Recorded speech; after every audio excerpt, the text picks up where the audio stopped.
les avocats du prince Andrew s'apprêtent à faire valoir que le dossier de son accusatrice est invalide après qu'elle a signé un document qui lui interdisait de porter plainte contre des redevances liées à Jeffrey Epstein.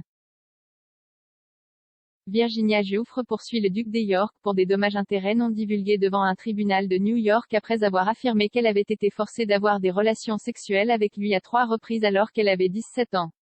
À l'époque, elle allègue avoir rencontré le prince. Elle prétend avoir été victime de la traite par le pédophile condamné qui est décédé dans l'attente de son procès pour une série d'accusations sexuelles en 2019. Le royal de 61 ans nie avec véhémence toutes ces allégations et dit qu'il n'a aucun souvenir de l'avoir jamais rencontré.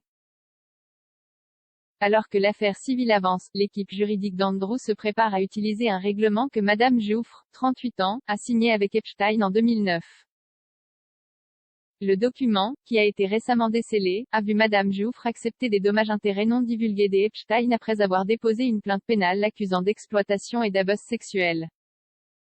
Une partie de l'accord, qui a été signé en Floride, signifiait qu'elle ne pourrait plus jamais intenter d'autres poursuites contre Epstein ou toute personne associée à lui. Depuis qu'il a été remis à l'équipe juridique d'Andrew la semaine dernière, sa référence au mot « redevance » a été révélée.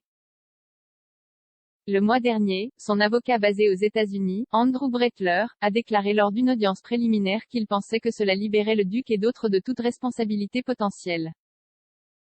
On s'attend maintenant à ce qu'il saute sur cette formulation pour faire valoir qu'elle annule la demande de Madame Giuffre. En effet, aucun autre membre de la famille royale n'a été impliqué dans le scandale Epstein ou ne serait entré en contact avec Madame Giuffre. Son équipe serait sur le point de faire valoir que le libellé ne peut donc s'appliquer qu'à Andrew, le libérant de toute réclamation future. Dans sa plainte initiale, déposée sous le pseudonyme de Jane Doe en Floride, Madame Giuffre a déclaré, en plus d'être continuellement exploitée pour satisfaire tous les caprices sexuels du défendeur, le demandeur devait également être exploité sexuellement par les pairs masculins adultes du défendeur, y compris la royauté, politiciens, universitaires, hommes d'affaires et, ou autres connaissances professionnelles et personnelles.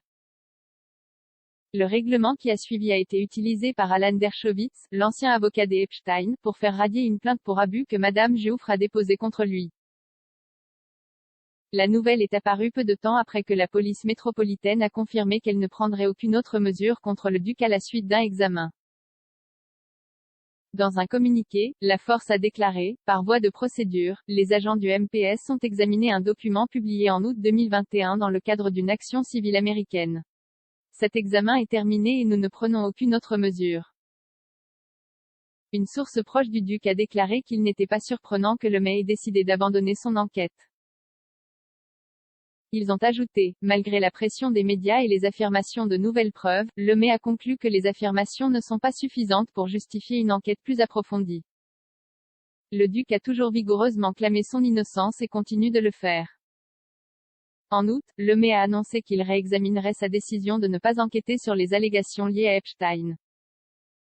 Express.co.uk a contacté les représentants d'Andrew pour obtenir des commentaires concernant son procès en cours aux États-Unis.